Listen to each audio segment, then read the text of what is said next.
Evan Nelly napaiyak nang makuha ng Northport Batang Pair bilang number 14 pick sa PBA draft.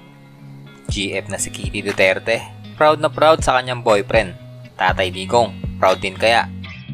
Pero bago natin pag-usapan yan ay mag-subscribe muna sa ating channel para sa latest update.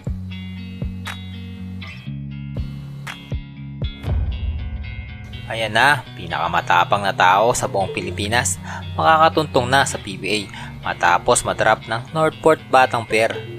Sa kanyang basketball career ay isang beses pa lang siyang napapaiyak matapos mag-champion ito noon sa San Beda Red Lions.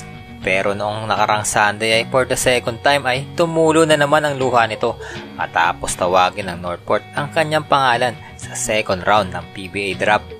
Ang pinakamatapang na tao ay pinaiyak ng isang lalaki, hindi ang former president na si Rodrigo Roa Duterte, kundi ang Northport Batang Pair head coach na si Bonnie Tan. At si Bonnie Tan din ang dating head coach ng Letran Knights na tinalo nila sa championship game. Napaka-ironic daw na yung last game niya sa NCAA ay napaiyak siya. At ngayon naman ay napaiyak din siya dahil dinrap nga daw siya ng taong ito. Salamat daw ay pinagkatiwalaan siya nito. At sana ay masuklian ang tiwalang binigay sa kanya ni coach. Tinanong naman siya kung na-open ba ito dahil nga sa second round na daw ito nakuha. At sinabi lang nito na kahit sa first, second, or third round pa ay okay lang daw as long as merong team na magtitiwala sa kanya. At di niya kailangan ma-open dahil every teams naman daw ay may pangangailangan. At nire-respeto niya daw yun. Bago pa ang drop ay pumunta muna ito ng States para mag-training sa isang Gilas Pilipinas legend na si Mighty Mouse Jimmy Alapag. Banggit pa nito na bago siya pumasok sa PBA ay dapat handa na siya para dito. Isa pa ay kailangan niya ma-pick ang playing style ng isang Jimmy Alapag.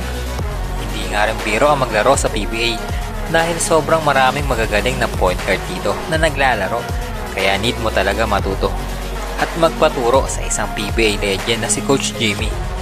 Tignan natin sa paparating na season ay kung magagamit nga ba niya ang mga natutunan doon sa Sacramento. Marami ding nakapansin na pumunta at nagbigay ng suporta ang kanyang girlfriend, ang former presidential daughter na si Kitty Duterte. Proud na proud ito sa kanyang boyfriend na natupad na nga ang pangarap nito na makapaglaro sa PBA. At marami rin syempre ang nagtatanong kung proud nga rin ba ang tatay nitong si PRRD. Nauna ko na nga sinabi sa dati kong vlog na hindi nga gusto ni Tatay Digong ang boyfriend ng anak at maghanap na nga lang daw ito ng iba. At bibigyan na lang daw ito ng ibang babae ayon sa dating Pangulo.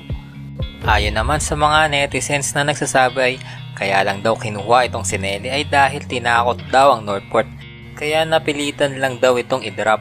Marami ding nagsasabi na for advertisement daw ang pagkuha dito dahil nga alam naman natin na hanggang sa ngayon ay napaka-popular pa rin ng mga Duterte.